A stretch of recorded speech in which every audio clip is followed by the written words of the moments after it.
Hello, and thank you for the opportunity to talk to you today about how NHLBI's BioData Catalyst ecosystem enables community engagement.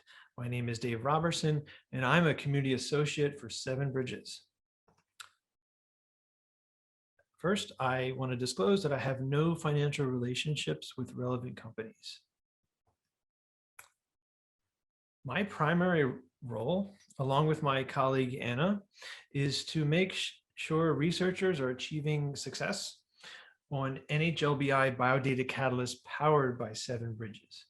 Seven Bridges is one of the workspace environments that's part of the NHLBI BioData Catalyst ecosystem. Our particular expertise is in using Seven Bridges workspaces, which is part of the overall ecosystem. Therefore, I will be presenting here things that are particularly relevant to Seven Bridges. I will refer to NHLBI BioData Catalyst powered by Seven Bridges as the platform moving forward today, but I'll also make it clear if I'm talking about the larger ecosystem as well.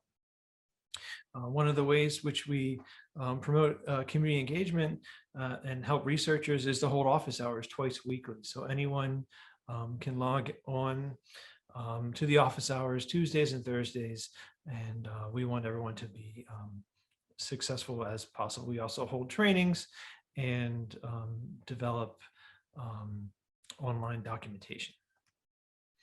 Before I go any further, I want to acknowledge some of the groups which helped with the materials that are presented here. The Global Seven Bridges team, the National Heart, Lung, and Blood Institute, the workshop organizers, of course, for putting together such a well-attended event, the BioData Catalyst ecosystem users who are making it a habit to contribute back to the overall community by talking about their experiences and sharing the analysis workflows which they've developed. And finally, the University of Washington School of Public Health Summer Institute in Statistical Genetics. So there's three groups I want to talk to you about today to demonstrate that NHLBI BioData Catalyst enhances research communities.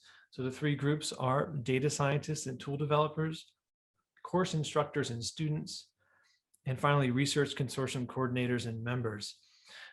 Don't worry if you're not part of one of these groups, you can join still the NHLBI BioData Catalyst ecosystem today by going to this URL, biodatacatalyst.nhlbi.nih.gov, and read all about what the ecosystem has, the different platforms, the different services. You can sign up via Freshdesk as well. So we look forward to you being a part of the overall community. So let's get started and talk about data scientists and tool developers. And I'd like to motivate us first by reminding you of a general problem in biomedical research, that it's really hard to reproduce analysis. And that's for a variety of reasons. And by reproducibility, I mean being able to find a pipeline that was analysis pipeline that was used in a manuscript, being able to use that to either replicate that study or use it on your own data. And there are so many moving parts, it actually is very difficult. Often authors do not publish the full list of requirements and software dependencies, and also variance amongst the different workflow environments, such as HPC to cloud to personal workspace. Those different environments might cause the platforms to not, the pipelines to not work at all, or to work but also give discordant results. But the platform enables reproducibility by default, and it makes it much easier. And it's able to do this by using an open standard called the Common Workflow Language, which not only helps you reproduce analysis, but makes it portable to other platforms and other environments. It also makes use of the ability for the cloud to scale to multiple analysis nodes. On the platform, you can combine and browse over 500 cloud optimized tools to construct your analysis workflow. You can also seamlessly import workflows from external public repositories, such as Dockstore, which is part of the ecosystem. You can then create new tools if you wanted to using the CWL tool editor. And finally, the tools that you import and the tools that you find can become building blocks for analysis pipelines. So let's talk about finding tools on the platform.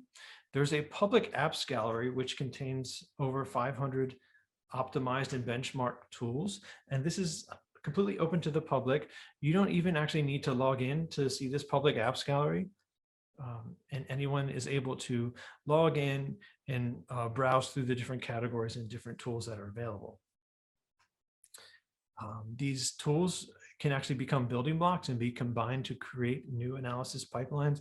And no coding skill is required to do this. So this is a great feature of the platform that really enables a wide variety of researchers to do analysis. That said, if you do have skills in shell scripting, Python or R, for example, you can use those for interactive analysis as well as for advanced tool customization.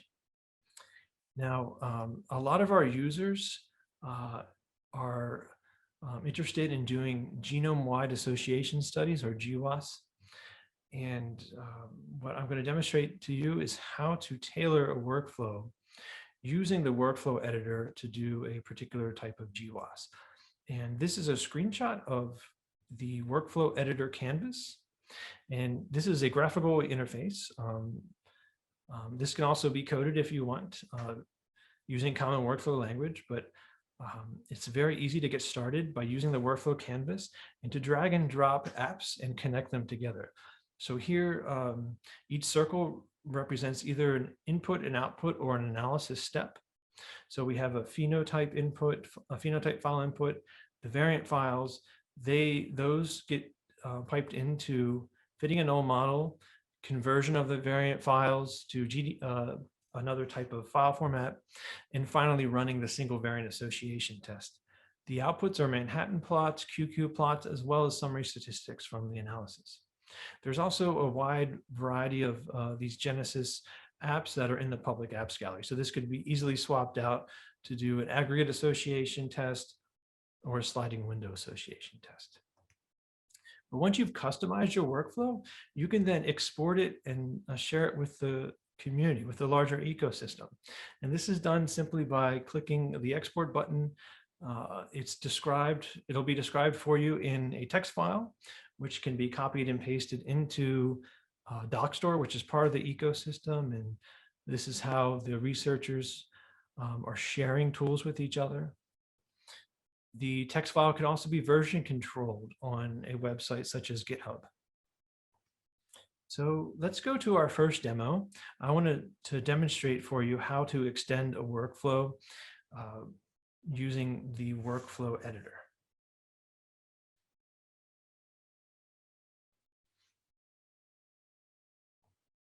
Okay, so I'm already logged in to the platform.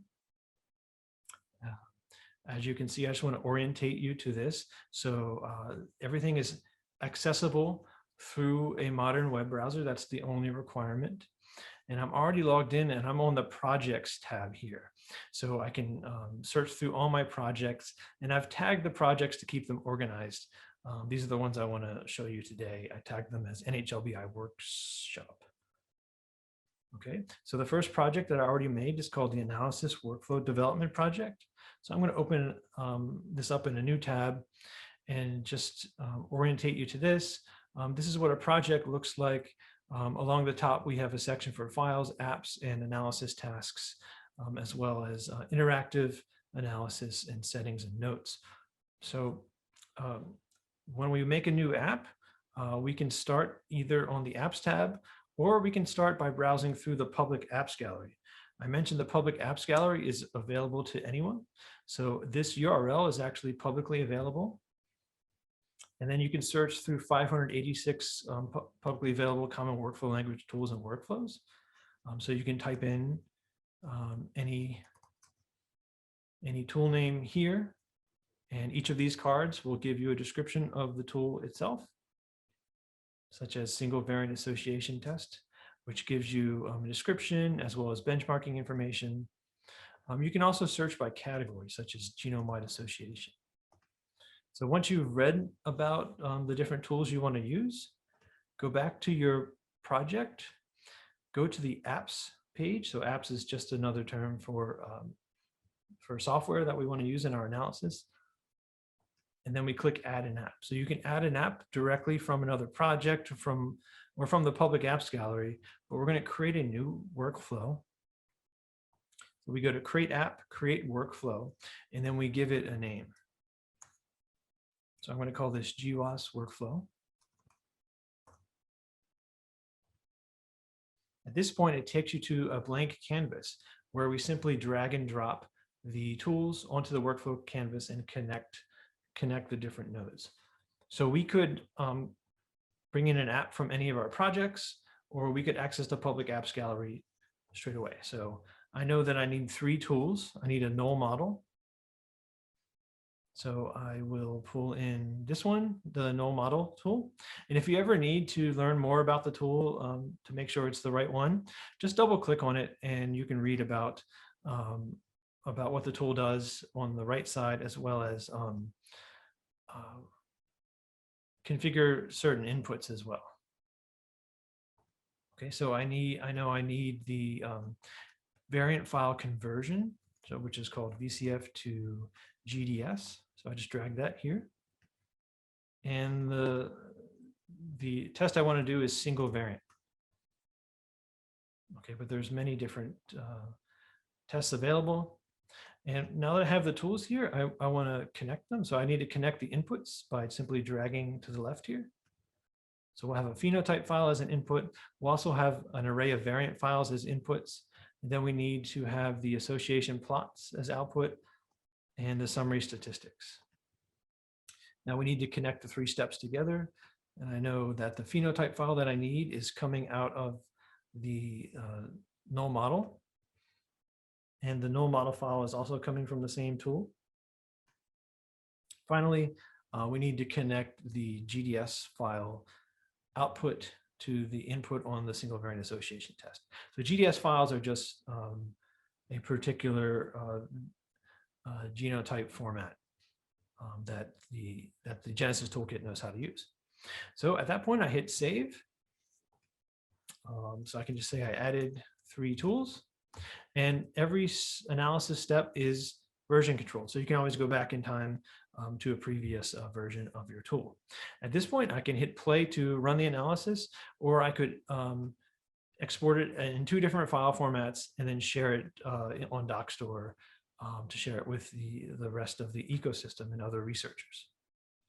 So I'm just going to clean up these tabs because that was the first demo, and that was how to create a workflow. So I'll leave this web page open because we're going to come back in the next demo. So we finished extending a workflow. Now let's talk about another group called course instructors and students. So with this group, especially during recent times, there's been a lot of challenges with teaching biomedical data analysis because workshops, seminars have been forced to be completely remote and sometimes asynchronous. So students have certain needs. They need to be able to access materials and powerful compute from a lower end laptop they may have at home or in their office. These things could be Chromebooks, or they could be Mac OS or Windows, etc. They need to be able to access things through a modern web browser. Finally, they need to be able to easily submit work back to their course instructors, and the ability to ask for support easily, sometimes asynchronously, not during the course, but sometimes in between classes.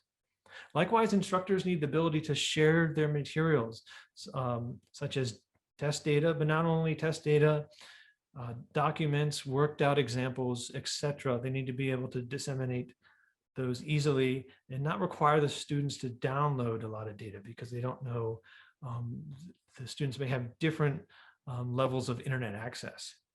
Finally, they need to be able to avoid having the students install complicated software. So this, in previous times when we would teach workshops, we would hold workshops locally at the institutions, getting all the students with the correct version of software was very, very challenging. And finally, instructors need to be able to easily check student progress. So we're going to use a feature of the platform called projects. So you saw in the previous demo, I had one project I was working in. You can also use projects to facilitate sharing of course data, course software or tools, as well as previously worked out analysis examples. So if you look closely here, there's a membership window pane. In this section, you can have multiple members in any given project. So here I'm acting as the instructor of this project called GWAS course. So the entire project is a collection of course materials, everything the student needs. I've invited my colleague Milan. He will be the role of the platform liaison. And finally, Jeff is acting as the student. So all the pre-worked out results are here, and as well as instructions about what the student should do and what problems the student should address. And finally, students can click on this question mark bottom on the bottom right of any screen. And when they click on that, they get links to the context specific help documentation. So it depends on what screen they're on. Different documents will pop up, but they can also fill out a text box which sends a message to the 24/7 support team. So this is this asynchronous support I was talking to you about. The student will get an email very quickly back from the support team, and the support team can help troubleshoot platform issues. They can also privately message the instructor or the platform liaison by using the notes feature inside the project. So I'm going to show you how this looks in real life. So let me go to the projects page again. So I have a project called GWAS course, which I want to show you. But first, I want to tell you that along the top, there's many other helpful links, such as the ability to access hosted data, the ability to go to the public galleries of data sets, files, and apps. And I want to also mention that there is a set of public projects that are completely public to anyone that logs on to the platform. So these are completely worked out analysis examples. For machine learning, for different things, for troubleshooting failed analysis, that's a great one. But there's also one called the Genesis tutorial, which is a really great example of how to learn how to do a genome-wide association study. So this is available to anyone that logs onto the platform. It was created by the University of Washington, and it will be used in their Summer Institute in Statistical Genetics, which is taking place this week. We've worked with them for the past 3 years to help put on this course. It's a 3-day hands-on course where over 80 student participants get hands-on training to learn how to do association methodology. So the project on this platform helps to facilitate the sharing of not only the test data, which is completely open 1,000 genomes data, but also the example analysis and the problem sets which the student should work through. The RStudio was configured ahead of time, which I'll show you an example of.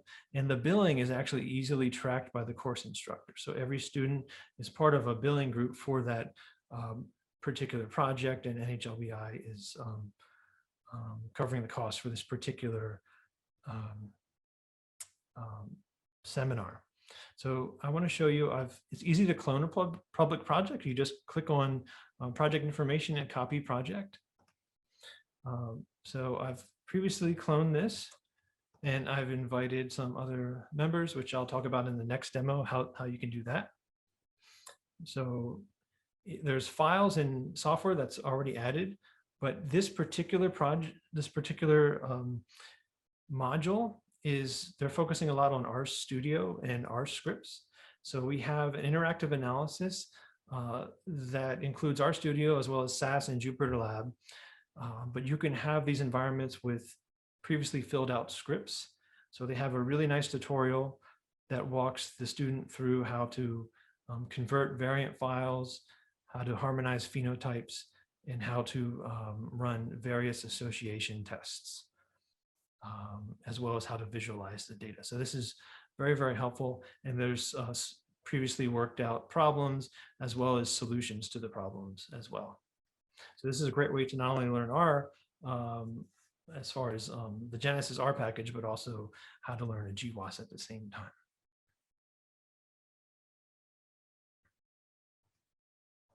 Okay, so that was how to use projects to share course materials. And the final group I want to talk to you today about is research consortium coordinators and members. So what are some of the challenges that are faced by large research consortia? And one of the main challenges is that having multiple copies of the data going around is not ideal. That's very, very challenging.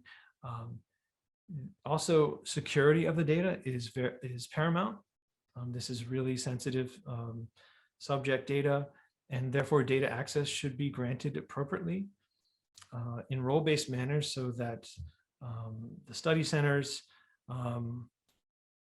only have access to their particular data sets, as well as the various analysis working groups have access to only their particular data that they should have access to. And the data coordinating center in the middle of all this needs an easy way to be able to securely manage the flow of data, the flow of ingestion, harmonization, and finally distribution. So how would a consortium such as this be able to use the platform to orchestrate a large research project like this? And once again, we can use projects, secure projects, to map the purpose of the different analysis steps. So this is a simplified version. So we have two study centers, Study Center 1, Study Center 2. And the other rectangles represent different analysis steps. So the study centers can upload their data when it's ready to their particular project, and they only have access to their particular study projects. A member of the data coordinating center team will then see the data has been uploaded, and they can link the data back to the harmonization project and use either SAS, RStudio, or Jupyter Lab notebooks to interactively harmonize the data. At that point, they can then link the data to distribution projects, such as for analysis working groups. So when projects are created, the original owner is the only member of the project, but they can then invite other members using the membership panel and fine-tune their permissions using the graphical interface here or a public API. New users can have read-only or any combination of read, write, copy, execute. They could also have co-admin rights as well. So more than one member could manage the project. So these granular permissions really limit appropriately what project members can see or do. And I'll mention a little bit more about this in the demo. Also important to a research consortium is to not have more than one copy of the data. So this will help, the platform has the ability to link data from one project to another without making a new copy of the data. This helps with provenance. It also helps keeping the storage bill low for the research consortium. So let me show you how this would look in real life. Okay, so I'm going to search for consortium. I've made 3 of these projects as an example research consortium project, and I'm using tags to organize these. So these are completely for example, and the data is example data inside of them. So I have a study project, a data harmonization project, and finally an analysis working group project. So let me show you the study project. In the Study Center project, we have a description which talks about what the project's used for, as well as who the membership can be. I'm acting as the Data Coordinating Center team member. I have write, copy, execute, and admin rights. So that means I can invite other users. I've invited Milan and Vladimir, who are acting as Study Center members, and they only have read and write ability. So they can add data to the project, but they can't execute any analysis on that data. They upload files via the Files tab in a variety of ways, so they can add files from their computer, from an FTP server.